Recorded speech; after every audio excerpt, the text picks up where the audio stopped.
राजस्थान की सत्ता में बीजेपी ने 5 साल के बाद एक बार फिर से वापसी की है। सूबे की 199 विधानसभा सीटों में से बीजेपी ने 115 सीटें जीतकर स्पष्ट बहुमत हासिल कर ली है और अब बारी सरकार बनाने की है। बीजेपी ने इस बार किसी को भी मुख्यमंत्री पद का चेहरा बनाकर चुनाव नहीं लड़ा था, इसलिए अब ये सवाल काफी अहम हो गया है कि आखिर मुख्यमंत्री की कुर्सी पर कौन विराजमान होगा। राजस्थान की सत्ता के सिंहासन पाने के लिए प्रेशर पॉलिटिक्स का दांव भी चला जाने लगा है। वहीं केंद्रीय आलाकमान को अपनी शक्ति दिखाने के लिए पूर्व सीएम वसुंधरा राजे ने जयपुर में अपने समर्थक यानी कि 30 विधायकों को जुटाकर दिल्ली को सियासी संदेश दे दिया है कि राजस्थान में सियासत की असली महारानी वो ही हैं। खास बात यह है कि वसुंधरा राजे की प्रेशर पॉलिटिक्स अब शुरू हो गई है, जब बीजेपी के केंद्रीय नेतृत्व ने राजस्थान के कुछ नेताओं को दिल्ली बुलाया है। इस प्रेशर पॉलिटिक्स में 115 विधायकों में से करीब 30 विधायकों ने वसुंधरा राजे से मुलाकात की है।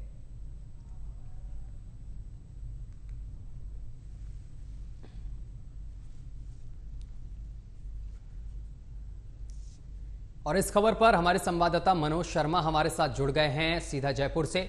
मनोज शर्मा, जिस तरीके से बीजेपी की भव्य जीत हुई है, 115 सीटें लेकर आई है, लेकिन मुख्यमंत्री के चेहरे को लेकर अभी भी संशय बना हुआ है। लेकिन जिस तरीके से पूर्व मुख्यमंत्री वसुंधरा राजे ने अपने आवाज पर 30 विधायकों को बुलाकर यहां पर प्रेशर पॉलिटिक्स दिखाने की कोशिश की है, इसे किस तरीके से समझा जाए? देखिए, निश्चित तौर पर क्योंकि वसुंधरा राजे राजस्थान के अंदर में एक ऐसा चेहरा है जिसको लोग आम जन जो है क्या नाम है कहते हैं पसंद करता है। लेकिन आज बात अगर की जाए भारतीय जनता पार्टी की, तो भारतीय जनता पार्टी ने क्योंकि चुनाव से पहले ही ये साफ कर दिया था कि भारतीय जनता पार्टी अपने दम पे चुनाव लड़ रही है, किसी व्यक्ति विशेष के दम पे चुनाव नहीं लड़ रही है। क्योंकि बार बार मोदी और जेपी नड्डा और अमित शाह ने अपनी रैलियों में कहा कि आप सिर्फ कमल के फूल पर, कमल के बटन पे ध्यान दें, सिर्फ मोदी की गारंटी पे ध्यान दें। तो ये तो साफ तौर पर निश्चित हो गया था कि वहां पर किसी भी चेहरे को पेश नहीं किया गया था राजस्थान के अंदर में। क्योंकि जब टिकट का बंटवारा हुआ था, वितरण के बाद में ही लोग कयास लगा रहे थे कि वसुंधरा राजे के समर्थकों को कितना टिकट दिया जाता है। लेकिन उनके अंदर जो वसुंधरा के जो टिकट वितरण जो था उसके अंदर में उनके कई लोगों को टिकट नहीं दिया गया था। कुछ लोग जो थे जिनको लगता था कि जिताऊ चेहरे हैं, उनको टिकट पे दांव खेला गया था। तो साफ तौर पर जो अभी बीजेपी में जितने विधायक जीत के आए तो वो वसुंधरा राजे के समर्थक माने जाते हैं या नहीं भी माने जाते हैं, क्योंकि अभी ऊंट किस तरह बैठेगा ये तो बोलना जल्दबाजी होगा। लेकिन मान के चलिए राजस्थान के अंदर में 5 से 6 चेहरे ऐसे हैं जो मुख्यमंत्री की दौड़ में हैं, क्योंकि वो जितने भी सांसद जीते थे उसमें से कुछ सांसद जीत के आए और कुछ हार गए हैं। तो निश्चित तौर पर लेकिन मनोज, यहाँ पर समझने वाली बात है कि कुछ राजस्थान के दिग्गज नेता दिल्ली में मुलाकात कर रहे हैं वरिष्ठ नेताओं से, और उधर दूसरी तरफ वसुंधरा राजे 30 विधायकों को अपने साथ बुलाकर शक्ति प्रदर्शन कर रहे हैं। इसको क्या देखा जाए? क्या वो प्रेशर पॉलिटिक्स यानी कि दबाव बना रही हैं आलाकमान पर?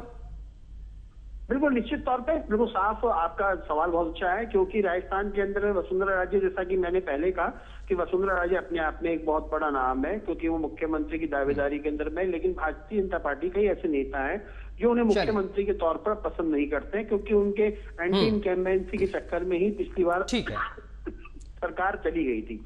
तो इसको साफ तौर पे देखा जाए तो ये पार्टी पॉलिटिक्स हो सकती है, क्योंकि विधायकों के जिस प्रकार से वसुंधरा राजे से मिलने का, तो इसका कयास ये नहीं लगाना चाहिए कि वो वसुंधरा को मुख्यमंत्री मान रहे हैं। वो मिलने के लिए जा रहे हैं, क्योंकि वैसे भी राष्ट्रीय अध्यक्ष ने साफ तौर पे कह दिया है जेपी नड्डा ने कि इस बार जो मुख्यमंत्री होगा वो बिल्कुल नया चेहरा होगा। चलिए मनोज शर्मा, बहुत बहुत शुक्रिया आपका तमाम जानकारी साझा करने के लिए।